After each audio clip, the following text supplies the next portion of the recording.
of the future to me is bridging the gap between care delivery and patient experience.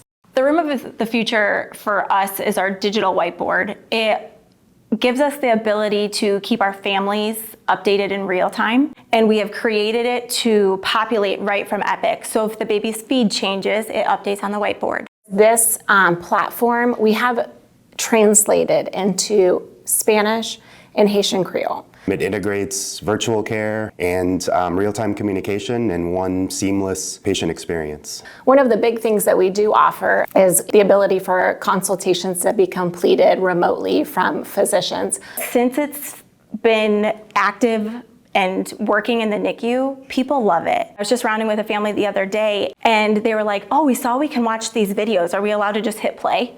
So they're engaging with that TV too. Their parents care so deeply and they want to be a part of the plan of care.